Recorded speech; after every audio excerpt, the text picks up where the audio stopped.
This week, I'm taking on my nemesis, creating music. My first thought is to get music from a library because that's what I normally do. But this project is about being creative and creating our own things. But first, here's a little fact. Silence is good for our brains. Studies show that experiencing silence relieves stress and reduces blood pressure even more so than listening to relaxing music. The natural state of your brain, when there are no external stimuli, is called the default mode network. In this mode, you experience daydreaming and having your head in the clouds. And it gives you the opportunity to make meaning out of your experiences and think deeply and creatively.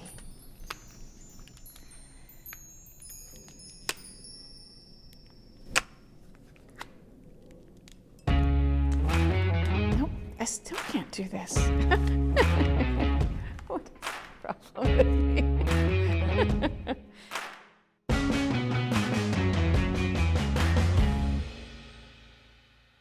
Silence is not only good for your brain, it's good for your videos too. It gives the viewer a chance to reset, and using a variety of music mixed with periods of silence allows the music you do use to have more impact. Music is a superpower for your videos. So let's get started. I heard from a colleague, Andrew, that there was an app version of the Moog synthesizer, so I downloaded that. And he also told me about another one, Moog Z.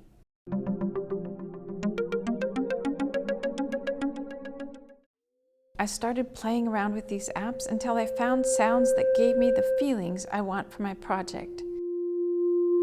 I was able to create 3 tracks and put them together in LumaFusion, and I kind of liked them. But it's a bit simplistic, so I need some help from my colleague Andrew. Are we rolling? Really? Because I'm doing some great comedy bits right here. What I'm going to play you is with a lonely robot. In the very beginning, he's been abandoned, and he's finding bits of metal and glass and clinking them together to make a high-powered telescope so he can look out into the universe. Okay? Yeah, okay.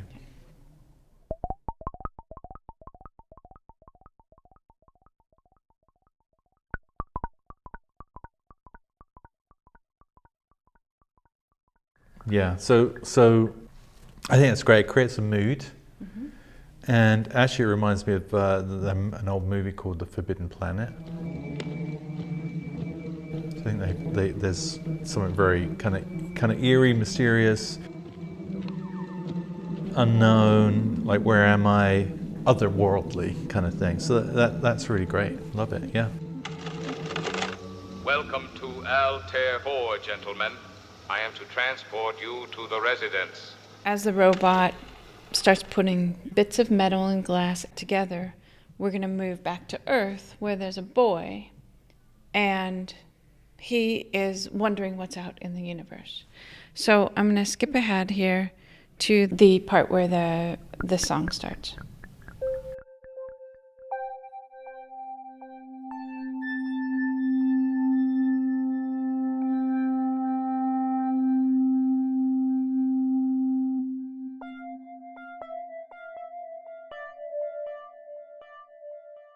Oh, Twinkle Twinkle Little Star. Yeah. Nice. All right, that was brilliant, by the way. Thank you. This top layer is where Twinkle Twinkle Little Star is playing out. Mm-hmm.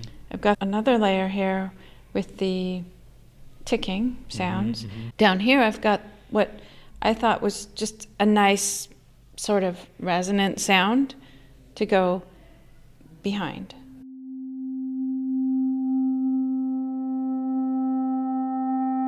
I used to live near the water, and it was foggy, and I could hear these foghorns at night. Oh, yeah. And they were like the loneliest sound in the world. And so that's what I put there. So together we have a kind of beginning of our song. Sounds great. I mean, I like how the sound of this one, your synthesizer sound, right? Oh, and yeah, that's great. That really works really nicely. But I like how it sort of connects to these sounds, the kind of little mechanical sounds. As the project progresses, I need some more chords and complexity in there, and I was hoping you could help me with that. Yep. But I do have this melody in my mind. I don't know the notes because I'm not a musician. I don't know what notes they are. I've got an app that can help you. Really? Yeah. Okay. Okay. I wonder if it's going to require me to sing. Yeah. Okay. Yeah. Well, basically, it's like a guitar. It's just an app. It's a guitar tuner app. So, but all you do is you sing your tune, and it tells us what the note is. So we were soon going to find out. And then we just write down the notes, and then we can play that on something. Okay, let's do that. Right. Is it on your phone? Yeah. Okay. Put this here.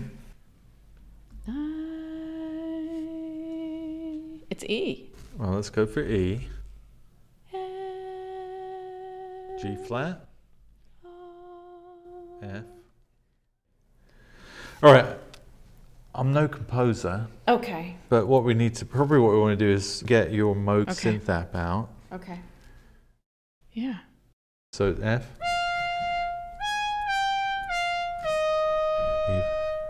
B flat. Back to C. Oh, that's good. Well, you're a semitone off here. You're a tone off here. You're a tone off here. You're a little bit tone and a half. Here I thought I had perfect pitch. Yes, you do, Terry. The mini Moog is this bit of it, and then these bits are called Moogafogers or something like that. That's what they're called, Moogafogers. Ooh, that's so scary. What do you call it when you do part of one tune and then a different? Call and response would be a call and response. Yeah, I want a phrase of Twinkle Twinkle Little Star, and then I want a minor phrase of another thing that sounds more sad. You mean like in a minor scale? Minor scale, something sad sounding. Sad sounding. Yes. Okay. So this melody is like loosely based around F minor blues scale, so it's still got that kind of sad feeling. It actually starts, I've written it down, starts with a D, which is not in that scale.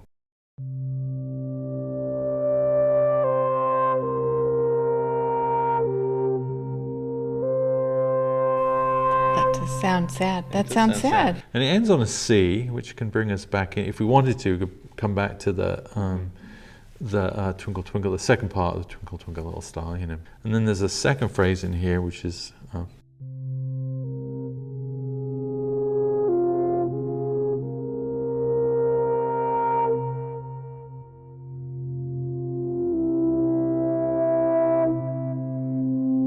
which again ends on a C, because then you could just pick that up and go back into the Twinkle Twinkle Little Star.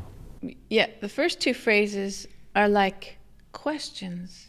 They're like, it's searching still. Yeah. It's lost. Yeah. Because it doesn't have the end phrase, so that the first one, do do do do do do. Yeah. That one, yeah. Do do do do do do. That they kind of answer each other. There is sort of a call and response thing there, and then it bridges back down into this low C.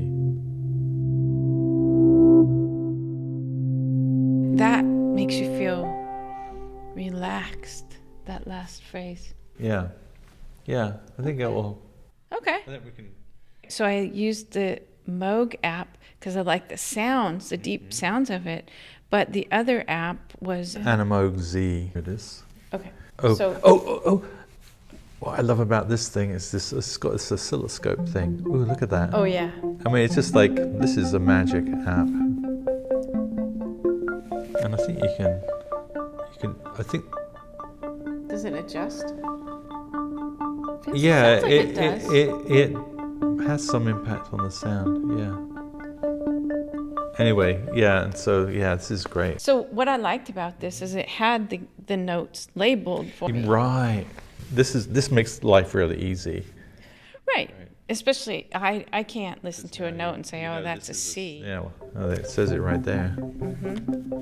So also I could set the scale up. I don't- Scale. So this is F minor blues. And so you just, all of these notes, whichever note you press, you're in that scale.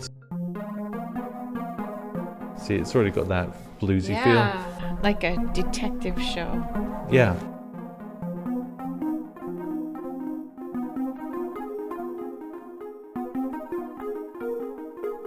It is useful in that sense, and that this is like just gives you the notes in the scale and nothing else. So you can never go wrong. You can play any note and it's always going to sound right, Yeah. no matter what you do, you know, because it's It protects you from your own stupidity. it protects you from, yes, that's a good way of putting it. It just helps you, you know, so there's no note that you can mishit it and Right. it sounds like, oh, that's the wrong note, which, Right. you know, got to start again. I mean, that's cool. This keeps you in your scale, and then you're just good to go. You can sort of do anything. I think that's what makes the Animoog so useful, I think, as an instrument. Okay, if we record those. Good as I can get it, Terry. Well, I think it's pretty good. I do. I think, like, you know, for people that aren't composers, I think it's going to be good. This has been a sort of super interesting Yeah. experiment. Normally, what I would do is go to a music library and listen and listen and listen Yeah. through tracks. Yeah, And that's creative. that's another way of doing it. Yeah. But it's not creating. It's No. using in a clever way. Yeah. This is a different thing altogether. Yeah, this is a very different thing. I've never done this before, so it is really different. It's fun. Yeah. Here's how I put it together on the LumaFusion timeline. First, I color-coded each clip. I find this is really helpful when editing with audio, since there are fewer visual cues. Next, I add a blank clip or a blank title to the main track. All the other clips are going to link to it. Having this clip gives me the ability to use insert mode and slide all of the clips downstream earlier or later in a big group without having to ever select clips. Now each sound will get its own track. This is one of the best habits to have no matter what you're editing. For example, for the video you're watching now, I have my audio on 1, Androu on 2, the iPad audio on 3, and I have my voiceover on 4, and then 2 tracks for music. Not only does this keep me organized, I can adjust the levels of all the clips on a track using the track mixer rather than adjusting each clip individually. And here's what the music sounds like with Andrew's additions.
Oh, you're helping us with the rhythm. He's cute, isn't isn't he? He's super cute.